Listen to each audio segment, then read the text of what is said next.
nosso Senhor. Meus queridos irmãos, o programa Toca o Clarim, edição 907, ano 16. A nossa felicidade no tribunal de Cristo é o tema.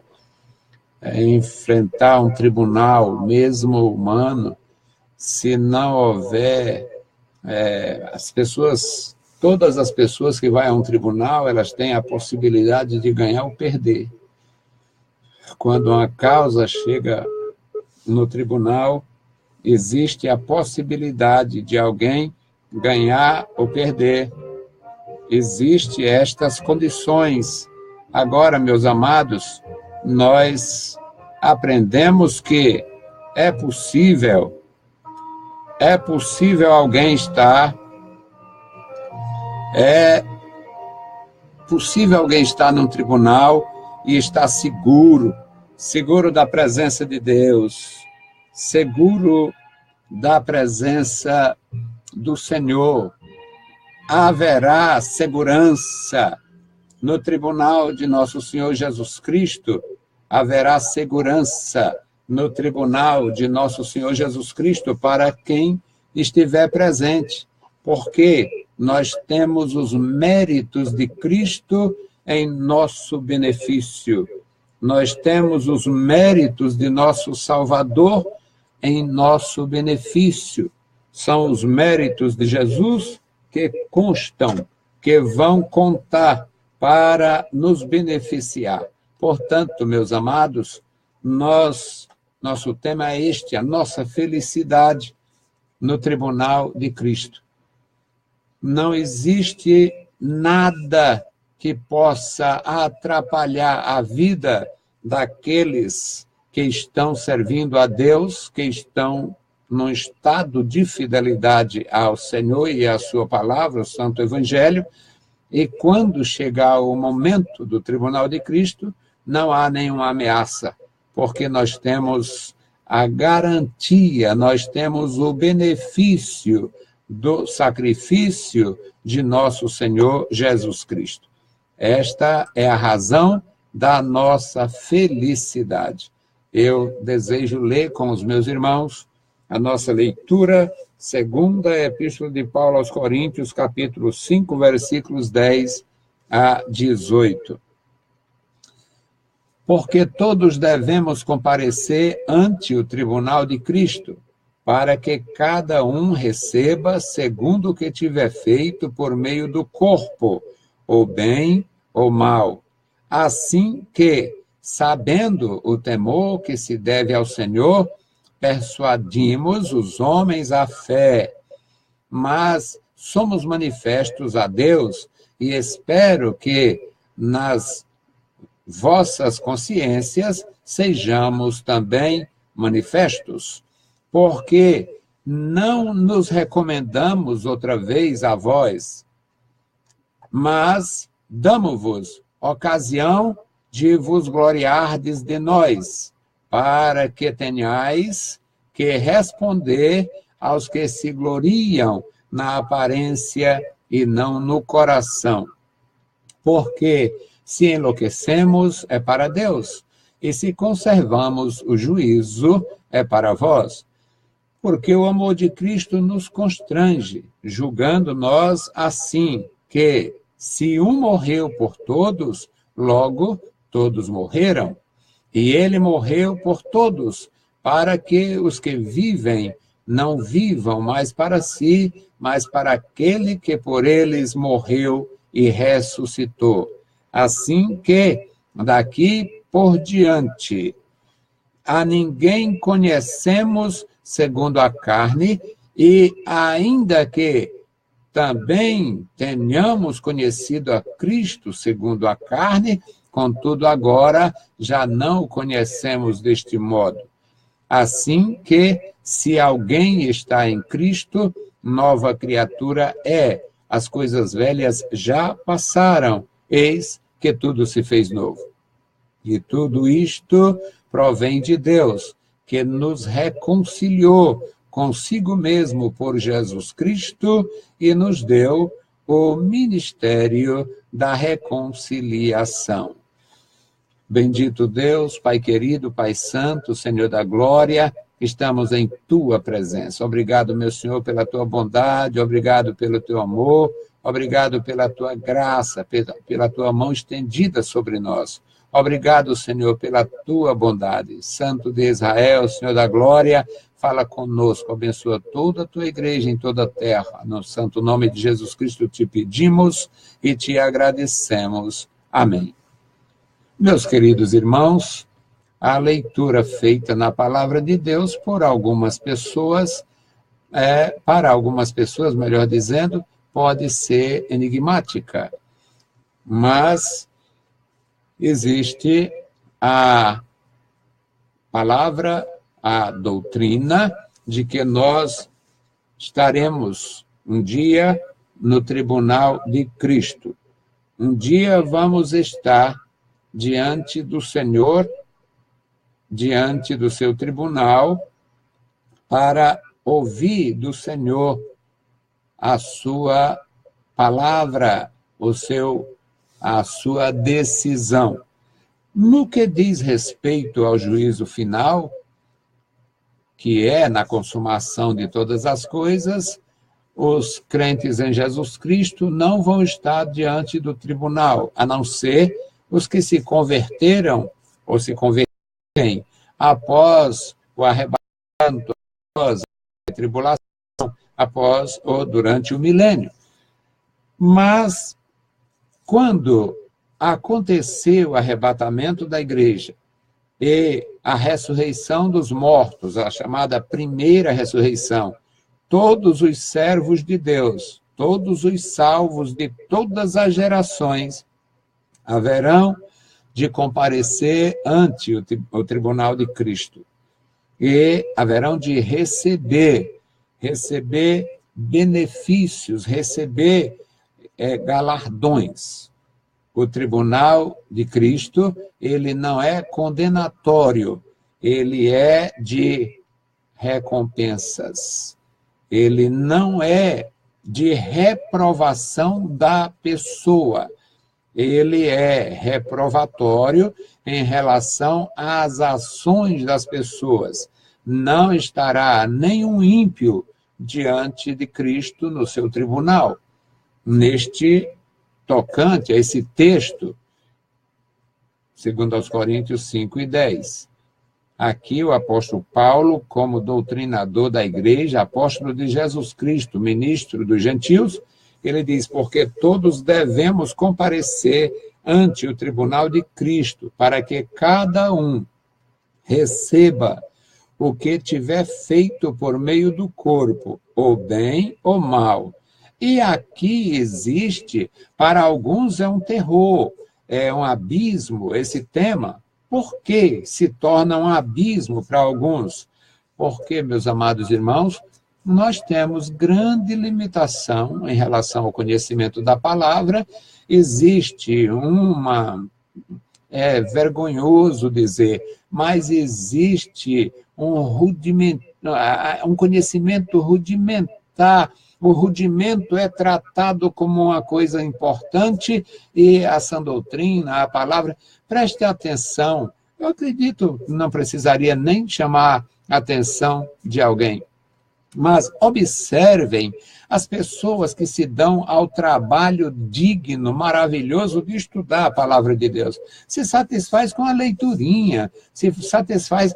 eu estava lendo ali um texto, lendo uma coisinha. Aí lê uma coisinha aqui, lê um salmo, uma massagem no ego, lê um salmo, aí uma mensagem bonita lá sobre uma vitória de Davi, aplica assim e pronto.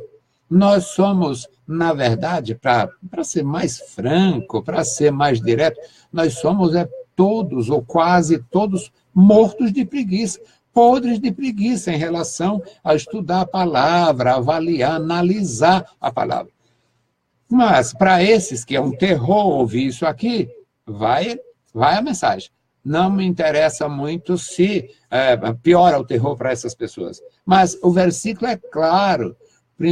Segundo aos Coríntios 5:10 diz, porque todos os salvos, todos devemos comparecer ante o tribunal de Cristo, para que cada um, aí vem o indivíduo, o coletivo, todos, a igreja toda, todos os remidos de todos os tempos, até aquele momento do encontro dos arrebatados com os ressuscitados ante o tribunal de Cristo. Ele diz, para que cada um, aí individualmente, cada um receba segundo o que tiver feito por meio do corpo, ou bem ou mal. E alguém pode fazer o mal sendo um discípulo? Como fazemos o mal? Julgamos precipitadamente, negamos a fé em muitas circunstâncias e quem não negou ainda atire a primeira pedra. Quantas vezes negamos a fé quando deixamos de fazer o bem, porque não conhecemos a pessoa, porque não vamos com a cara dela, porque não aprovamos o que ela diz, porque não aprovamos a sua forma de ser, de expressar, de falar. Eu que o diga, estou com 48 anos na igreja do Senhor Jesus, 45 de serviço, 45 anos de serviços, e este período foi e está sendo suficiente para mim conhecer excelentes irmãos e grandes problemas, excelentes ministros e grandes vergonhas, excelentes discípulos e grandes vexames. Tem discípulos que, se não fosse a misericórdia do Senhor... Por que eu estou falando discípulo? Porque todos que aceitaram a Cristo é discipulado pela palavra, portanto é discípulo. Tem discípulo de muito má qualidade. E este discípulo, ele julga precipitadamente, ele é preguiçoso, ele é vingativo, ele espera. Uma vez eu disse umas coisas com o sujeito, ele era velhaco, era meu colega de trabalho, comprava, não pagava, e ficava lá o telefone tocando, e ele se escondendo e tal. Mas ele andava nos trinques, como diz aqui o bom nordestino. E uma vez ele gostava de aparecer, diga aí, cara, importante em você só tem a roupa, e você não pagou. Ele sentiu a pancada, porque até eu sentiria, todo mundo sente. Aí passaram-se os anos, e uma vez, bem 10 anos depois, não sei como a gente viajou, viajei com ele, nós estávamos em São Luís, e lá no quarto do hotel o sujeito se lembrou, passou na minha cara, não posso sair do Nordeste, não deixo de ser um nordestino e falar um nordestês, passou na minha cara, mas ele passou na minha cara. Você lembra? Ele já estava muito bem nesse período, ele estava muito bem. Casou-se com uma mulher brilhante, trabalhadora, econômica, passava fome para guardar dinheiro. E ele disse, você lembra? Pois é, hoje eu sou empresário. E você, meu empregado.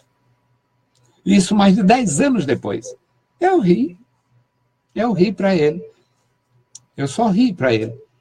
Eu não sabia como era que ele tinha virado empresário, porque ele foi nomeado pela empresa que eu trabalhava, foi para outro estado, e lá eu não sei o que ele fez. Eu sei que ele, além de ter uma mulher muito trabalhadora, ele era muito vivo, como dizemos no Brasil, com quem lança a mão do que não é seu. E o resultado é que, voltando ao texto, vai ter cristãos, vai ter discípulos recebendo o mal pelo que ele fez por meio do corpo. Corpo utilizado para prostituição, corpo utilizado para esnobe. Ninguém recebeu o corpo para ser um instrumento da injustiça. O nosso corpo, a palavra de Deus ensina a utilizar o corpo como instrumento de justiça, apresentar os vossos membros, o vosso corpo em sacrifício vivo, santo e agradável a Deus. Portanto, muitos discípulos vão receber o mal, vão receber o quê? Ou seja, qual seria o mal? Para a pessoa comum que pensa baixo, que pensa pequeno, ou que não conhece as Escrituras, o mal seria ser condenado, mas não é. Agora, imagina uma pessoa que poderia, no reino eterno, meus amados irmãos, nós não conhecemos. A grandeza, a glória eterna nós não conhecemos. Os discípulos, os apóstolos, os escritores, eles dizem, agora nós vemos por espelho, vemos como uma sombra, vemos por imagem, vemos assim. Ou seja, a nossa limitação é tremenda, é profunda. Nós não sabemos quase nada depois da cortina. Não sabemos nada, ou quase nada. O resultado é que na eternidade existe ação, existe atividade gloriosa, atividade poderosa. O Senhor Jesus diz, vós não sabeis que os santos hão de julgar o mundo. Ou seja, eu, você, remido por Jesus, discípulo de Jesus, você pode sim ser colocado como um juiz para julgar o mundo. E o que esse texto significa? O que o Senhor Jesus estava ensinando? Julgar o mundo durante o milênio, depois do milênio, o mundo vindouro? Não sabemos, eu não sei. Mas também não morro em pé, não morro no canto, porque está escrito, tem alguma razão para estar escrito desta natureza, que os santos hão de julgar o mundo. O apóstolo Paulo, na verdade, foi quem disse isso. Não há entre vós ninguém, não há entre vós pessoa sábia que possa julgar as causas dos irmãos, e vocês levam os irmãos para um tribunal vil, para os ímpios julgarem. Não sabeis vós que os santos hão de julgar o mundo? Ou seja, estas verdades, elas são tão profundas que eu não consigo entender, mas que há atividade para os santos que viveram com dignidade, com santidade, com verdade, com lealdade, existe. Além dos galardões. Coroa da vida, coroa de glória, coroa de justiça. A palavra de Deus fala sobre os galardões. E aqui diz, todos havemos de comparecer ante o tribunal de Cristo para que cada um receba segundo o que tiver feito por meio do corpo, o bem ou o mal. Ah, mas eu fiz muito mal, mas foi antes de eu me converter. Isto não conta, porque em Cristo nova criatura é. Quem está em Cristo nova criatura é. Quem foi assassino, quem foi prostituto, prostituta, quem foi desonesto na condição de ímpio, conheceu Jesus Cristo, tudo foi desfeito. Agora, quem na condição de discípulo foi avarento, foi idólatra, foi perverso, foi pervertido. Quem na condição de discípulo foi traidor. E hoje nós estamos vendo isto de uma forma brutal. Nossas igrejas estão lotadas de traidores, de bajuladores, bajulam os pastores com interesse. Não teve interesse atendido, satisfeito, sai feito um desesperado. Não temos como negar. E todos os perversos, fundadores de seitas, fundadores de igreja, que já mataram pessoas, literalmente, existem assassinos, crentes que já mataram gente, mataram depois de convertido, se viciaram em drogas depois de convertido, passaram a prostituir-se depois de convertidos, e estes fizeram mal por meio do corpo. Todos os que fizeram o mal por meio do corpo serão, de alguma forma, reprovados. É o tribunal de Cristo, é bíblico. Somos lesados, atrapalhados, preguiçosos, desordenados, indiferentes. Indiferentes com a palavra de Deus. A indiferença minha e tua não vai mudar a realidade. Não vai mudar. Não vai mudar. Discípulos de Jesus Cristo que saíram da igreja, foram ser hereges, testemunha de ninguém lá no salão dos demônios, foi bater Xangô em igrejas malditas por aí. Não. A Assembleia de Deus é muito séria. Aí vai para uma arapuca satânica para enganar os outros e fazer promessas ridículas. Vem para cá, tu vai vencer, Deus vai abençoar, Deus vai trabalhar por ti. Vai não. Deus não tem compromisso com corrupto, Deus não tem compromisso com ladrão, Deus não tem compromisso com falsário, Deus não tem compromisso com quem divide a igreja, Deus não tem compromisso. Jesus não abençoa, não abençoa. Jesus não aprova o meu mal, o teu mal, Jesus não aprova, não aprova. Então, meus queridos, o versículo 11, eu não vou sair do canto, né? Mas tem. O versículo 11 diz: assim que, sabendo o temor que se deve ao Senhor, persuadimos os homens à fé. Esse é o meu trabalho, desde que eu confessei Jesus Cristo. Persuadir alguém à fé. Assumi uma igreja. Tinha uma família, uma senhora, que o marido tinha horror ao evangelho, mas ela se converteu, os filhos começaram a frequentar e ele impediu, proibiu a mulher e os filhos de ir para a igreja. Eu sempre fui metido a homem, metido a macho, fui lá. Cheguei lá, estava lá, lavando o carro, tudo, eu vim falar com o senhor. Diga, eu vim perguntar ao senhor onde era que o senhor encontraria um lugar melhor para a sua família participar do que dentro de uma Assembleia de Deus. É porque eu sou católico. Mesmo assim, eu queria perguntar ao senhor onde é o lugar melhor. Ele conheceu um safado de um pastor que morava lá perto dele, que era sem futuro, tinha se prostituído e tal, ele não confiava na mulher. Ou não confiava no pastor. No meu caso era diferente.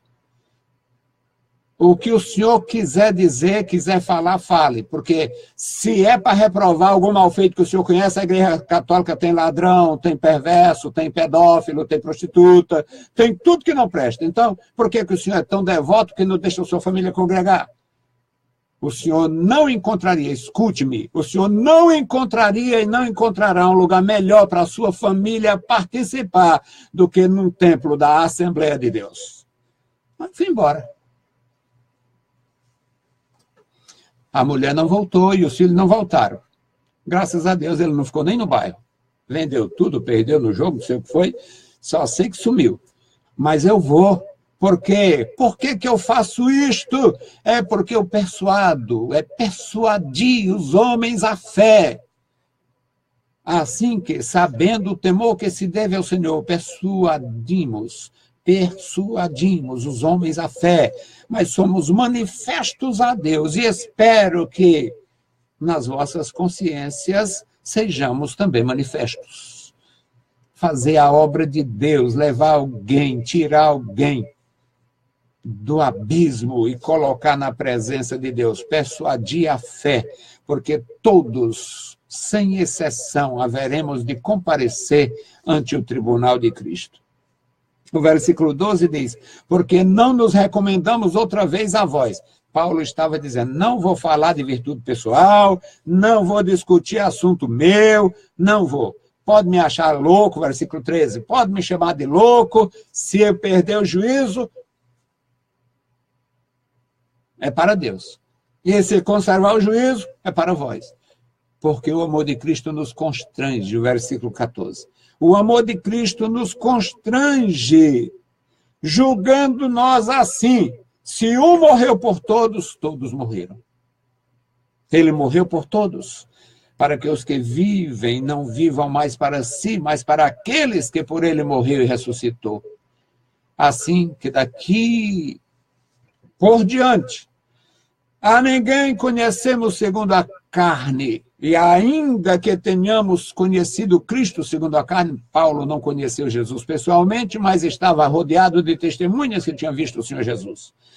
Ainda que tenhamos conhecido a Cristo, humanamente falando, contudo agora ele não está mais desta forma. Assim que se alguém está em Cristo, nova criatura é. As coisas velhas já passaram. Eis que tudo se fez novo. Tudo se fez novo. Então, a nossa felicidade no tribunal de Cristo, meus amados irmãos, é porque tudo isto vem dele. Versículo 18. Tudo isto provém de Deus, que nos reconciliou consigo mesmo por Jesus Cristo.